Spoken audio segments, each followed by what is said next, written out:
Great day, children of God. Kumusta naman ang atong mga status sa heart karon? Hope and I pray that you're all okay. You're still feeling grateful and joyful despite what are the situations you are having right now. So let's not forget to receive Jesus for today. You can repeat after me. Let's receive Jesus through our vernacular language. Okay.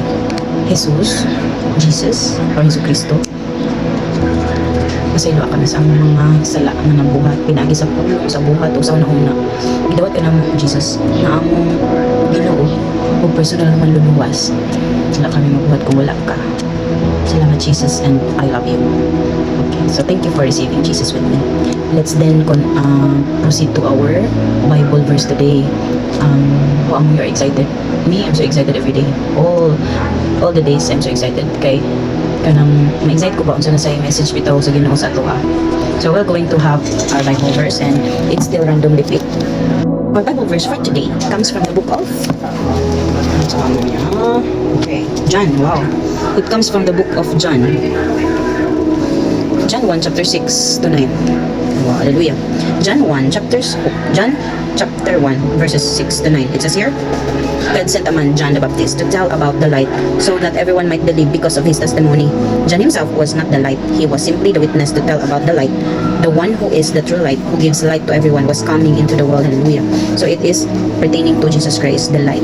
Okay, so the time comes that Jesus was baptized with John.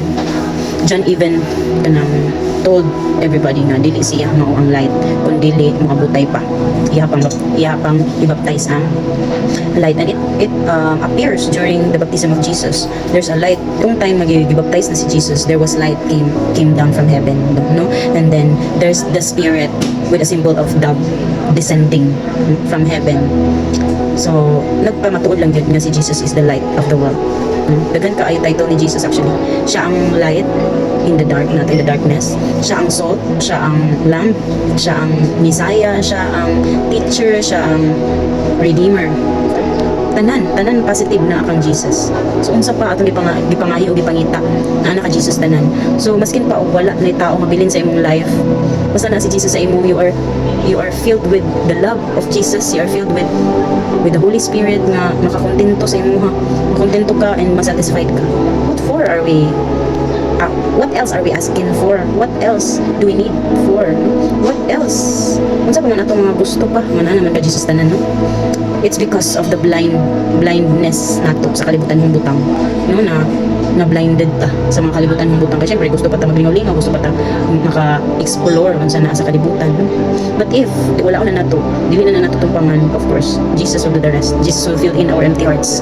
Jesus will do something na makontento lagi ta, masatisfied ta. So the challenge for us today is communicate with God. Istoryahan nato atong Holy Spirit, si Jesus ba kayo istoryahon para ma-discern ka sa Holy Spirit, na discernment from the Holy Spirit, mas makasabot ta, mas mapalalong ang atong salabutan, maabli ang atong vision, maabli ang atong kanang wisdom, maabli sa ato ang knowledge about God na it has been blinded with the lies of the enemy since then, no? So let's continue praying, guys, especially for our families na we will be saved, we will be closer to God, we will be closer to Jesus Christ, we will know more about Jesus Christ. That's what we need to pray. We will not be blinded by the enemies, with the lies of the enemies, in Jesus' mighty name. So dili na to limtan, as what our Bible verse today, God sent a man, John the Baptist. So ang ginurag ako na plano ani, the Heavenly Father, the Creator, who plans to make it happen. And when Jesus came, and Jesus has been is with the Holy Spirit na, that's the time na nagministry na si Jesus Christ, the time that He receives the Holy Spirit through baptism.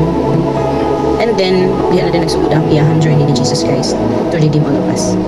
So grabe atong darling in heaven, no? Ninaog lang atong darling in heaven just to sacrifice, and nothing to worry kay iya naman gid na sacrifice ang iyahang kaugalingon para sa ato. So we are saved actually. Only that ato siyang dawaton na siya ang Ginoo nato, siya ang manluluwas, siya ang magluwas nato. Dawaton na nato kay di ba kakanat sa kaaway. Dagan na kay siya, dagan nag-inject sa atong mind ang kaaway. Nag-whisper na sila, mga inani na ang tuhi. Dili ta mag-guided. kung dili ta mag-abli sa scripture, kung di ta magbasa sa scripture, di ta mag-abli ang Bible, Holy Bible. Never gid na maluwas ta o makasabot kung dili na to siya studyhan. Unang naay gitawag na Bible study, just to make everyone understand and kanang share knowledge and thoughts about a certain topic or verses in the Bible. So that's all for today. Shalom. Be blessed.